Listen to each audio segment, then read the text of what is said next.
Contas para pagar, dinheiro curto, e aí?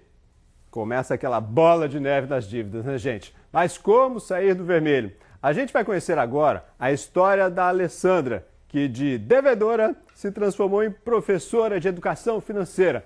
Vamos ver na reportagem do Diego Aidar. Ah, quantas recordações traz esse cartão de crédito. Dívidas.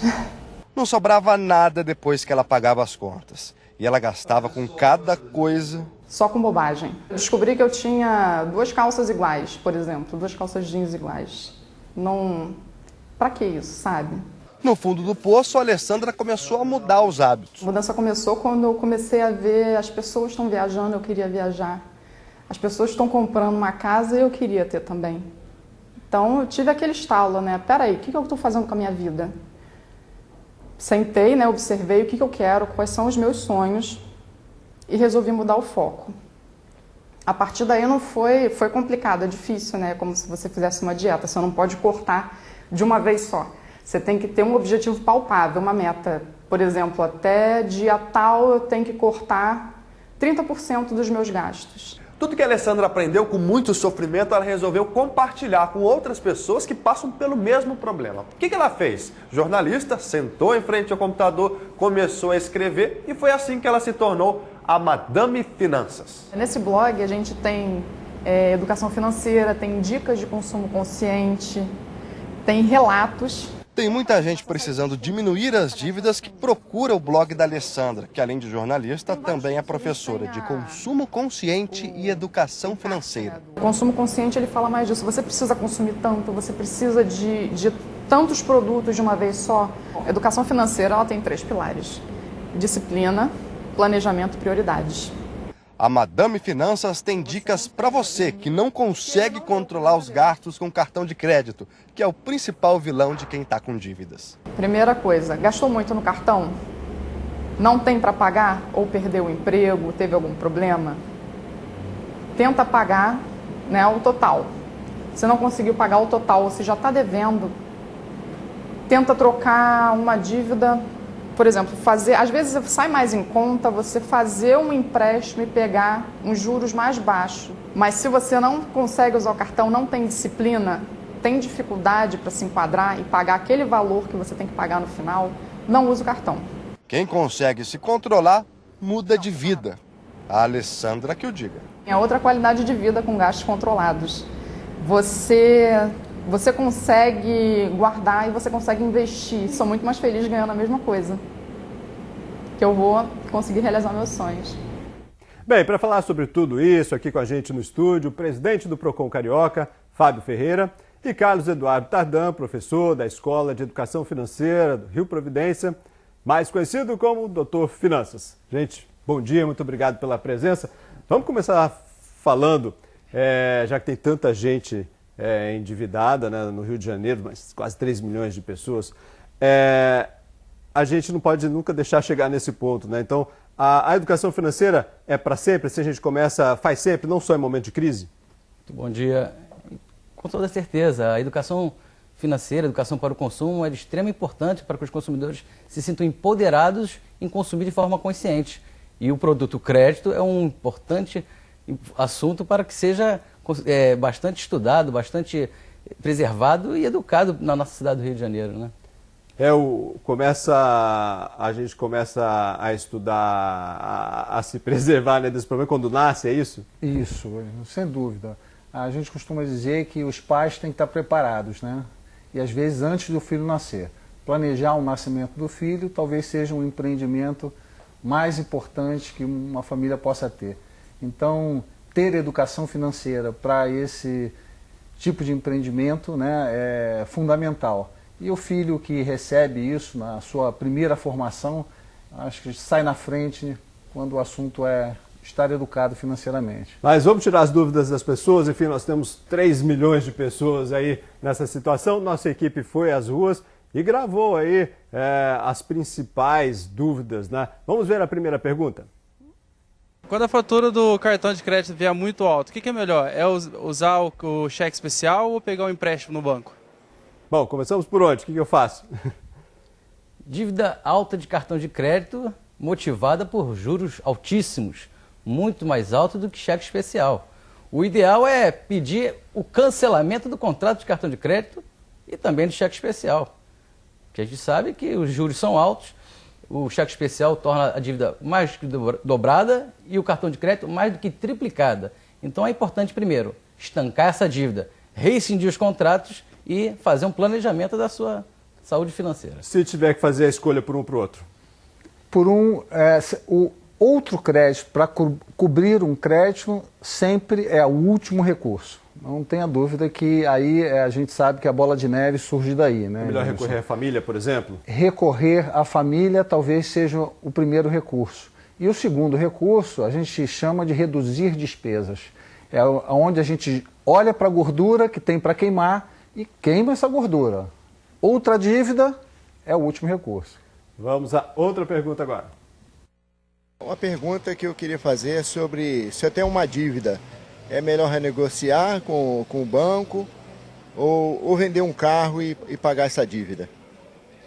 É fácil renegociar com o banco, às vezes dá uma coisa assim, poxa, eu vou chegar lá no banco já endividado, encontro o gerente lá naquela mesa.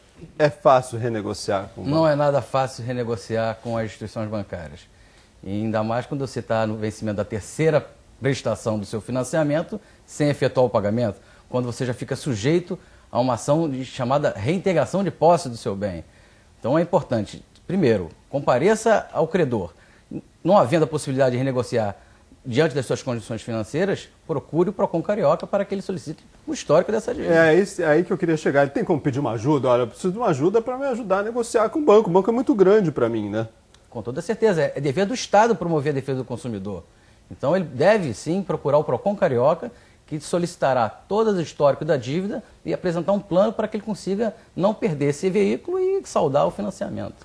Vamos imaginar que eu tenho ali um bem, vender um bem é bom para eu quitar uma dívida? Depende, né? Um bem pode ser um carro que você utiliza para transporte, que você utiliza para carregar produtos. Se esse bem for um patrimônio, né, cuidado com essa venda. Mas, geralmente, um bem pode se transformar numa renda extra. Para pagar a dívida, vale.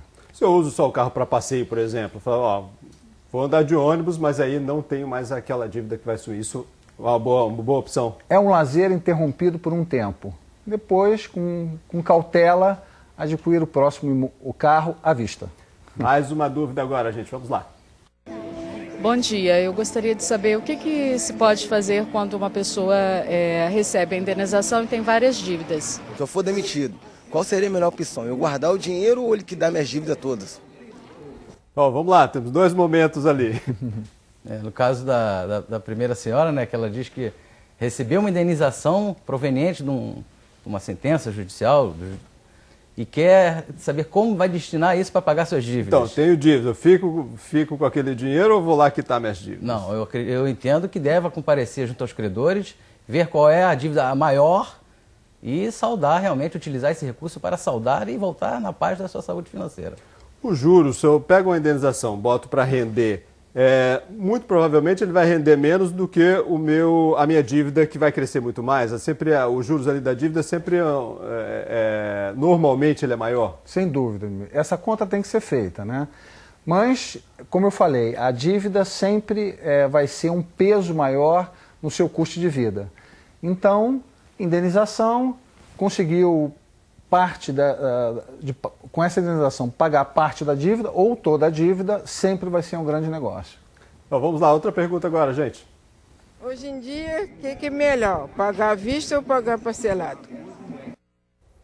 O crédito é um benefício, né? Mas também precisa fazer conta, né? A conta sempre é muito bem-vinda, né? Mas o pagamento à vista, ainda mais no momento que nós estamos passando, é o melhor, é o mais conveniente para evitar surpresas desagradáveis, não só o endividamento, como o superendividamento, que aí a bola de neve é maior. Peço muito desconto para pagar à vista? Sem dúvida, Edmilson. Nós não temos a vantagem da negociação. Nós não sabemos a importância da negociação. Essa é a melhor maneira de proteger o dinheiro. Saber negociar, saber o custo-benefício da compra daquele produto.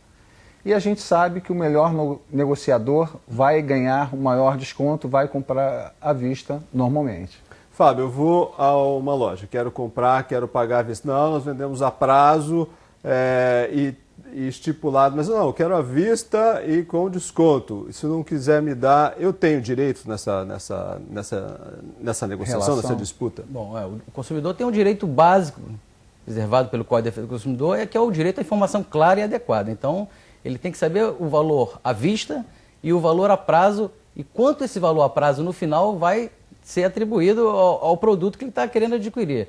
Ele tem que saber conscientemente o valor à vista é esse e a prazo será X. Então é bom ele avaliar. Que é aí que ele pode fazer a conta, né? E aí que ele pode avaliar se realmente qual que vai atender a melhor necessidade. Mas nada impede de ele pedir o seu descontinho. Olha, agora nós vamos conversar com o Rafael Salme, gente. Ele é representante do Serasa, está em São Paulo e vai falar com a gente pela internet. Bom dia, Rafael. Bom dia, Edmilson. Obrigado pela presença. E nós estamos aqui dando dicas para as pessoas que já estão endividadas, enfim. E há uma grande preocupação sempre com o nome, né, no Serasa. Quando chega nesse momento, o que é que você indica para as pessoas? Edmilson, a verdade é que não existe milagre para retirar, né, o nome aí as anotações de inadimplência nos bancos de dados, né, aqui na Serasa, como por exemplo. Então, o primeiro passo que o consumidor endividado precisa fazer é buscar renegociar as dívidas, né. Então, eu diria que as grandes 3 dicas que a gente sempre sugere aí para o consumidor é que o primeiro passo é faça o diagnóstico dessas dívidas, né, saber para quem deve, quanto deve, qual o volume dessas dívidas que estão envolvidas, né. O segundo passo seria fazer o planejamento, né? Como é que você se planeja para pagar essas dívidas? Então, olhar, por exemplo, para a renda que tem, né? Saber que tem que tirar uma parte dessa renda para fazer a renegociação dessas dívidas, né? E aí, por fim, fazer a renegociação junto ao credor, né? E a renegociação, acho que muito disso que vocês estavam falando aí no estúdio, né? É a questão de priorizar o pagamento das dívidas que são mais caras, como cartão de crédito, cheque especial, enfim. E aí que essa renegociação seja efetiva para que ele não volte a ficar inadimplente novamente e não consiga arcar com essa renegociação da dívida. Pagando tudo, limpa o nome rapidinho? Quando ele faz um acordo, né, quer seja parcelado ou de uma negociação à vista, fez a negociação à vista, depois em até 5 dias úteis, o credor da dívida ele tem que fazer a baixa da restrição aqui do nosso cadastro negativo, né? Se ele fizer uma negociação parcelada, por exemplo, se ele fizer o pagamento da primeira parcela, automaticamente ele já tem o nome limpo, né? Já tirado aí dos órgãos de proteção ao crédito. Agora, é importante, como eu mencionei anteriormente, a questão de ele manter, né, uma negociação que eventualmente aconteça de forma parcelada para que ele não volte a ficar inadimplente novamente. Ô, Rafael, a situação nunca foi tão grave assim, com tanta gente nessa situação? Olha, a gente acompanha esses indicadores de inadimplência aí desde 2012, né? Então a gente está falando hoje aí de 60 milhões de consumidores inadimplentes, né? O que é um número que a gente jamais viu. E uma coisa, Edmilson, que chamou muita atenção para a gente foi a questão das pessoas passarem a dever agora as dívidas do dia a dia, como água, luz, gás, né? Então teve uma representatividade maior, o que denota aí, né, essa questão econômica e a questão do desemprego que vem influenciando diretamente nisso. Então são as contas do nosso dia a dia que isso não aparecia, essas contas não apareciam antes, então? Na verdade, ela sempre apareceu, mas ela não tinha uma representatividade tão grande como tem hoje, né? Então ela vem ganhando representatividade, por exemplo, em relação a dívidas bancárias, né? O que é um ponto de atenção aí. Rafael Salme, muito obrigado pela atenção aí e pelas dicas, principalmente nesse momento que tanta gente precisa aí limpar o nome, né? Muito obrigado, bom dia para você. Bom dia para você, para todos os estúdios e para todos que estão nos vendo. Gente, vamos aí com essas dicas aí de quem precisa limpar o nome. Carlos, você tem a dica de planilhas, né? Que é possível a gente fazer com uma boa planilha para seguir em frente sem se endividar. É interessante porque as pessoas, o hábito de poupar talvez seja uma cultura que nós não criamos ainda. Então, quando a gente mostra que poupar R$1 por semana, acumulando esse real a cada semana, ou seja, numa primeira semana você guarda R$1, é o famoso porquinho, né? Que a gente... É R$1 por semana. É R$1. Bota na planilha ali. Uma planilha, né? Ou no porquinho, né? Mas a planilha é importante porque ela começa a dar referência de quanto você vai ter no final de 52 semanas. A gente botou a planilha aí agora para todo mundo ver detalhadamente. Então, 52 semanas e eu vou acrescentando ali. R$1 na primeira semana, mais R$1 na segunda, R$2 na segunda semana, R$3 na terceira semana. E assim por diante. Na semana 52, um ano, né? 52 semanas, eu vou ter R$1.378 guardado. Ou seja, um esforço muito pequeno, né? De R$52 é o maior esforço que você vai ter. Esse é um hábito que você tem que construir. Agora tem a planilha do orçamento familiar. E essa seria uma segunda planilha. Construir o hábito da poupança, você começa a entender que você tem um orçamento maior para cuidar, que seria um orçamento doméstico. Todos os nossos ganhos, todos os nossos gastos podem estar relacionados direitinho no computador. Com uma coisa importante, você prevendo o que vai gastar, 12 meses, tem que ter essa previsão de 12 meses. Previsão, você não gastou ainda. E no segundo momento, você mês a mês, você vai fazer os seus gastos reais. Nesse momento, você começa a entender como é que se organizou o seu padrão de vida. Se eu vou conseguir chegar até o final ou não, do jeito que eu estou gastando, se eu chego até lá. Que mês entra no vermelho, que mês está no azul. Se estiver no vermelho num mês, você pode já tomar algumas medidas corretivas. Assim, gente, não vamos ter nenhum lazer este mês para a gente conseguir voltar para o azul, é isso a sua planilha? Exato.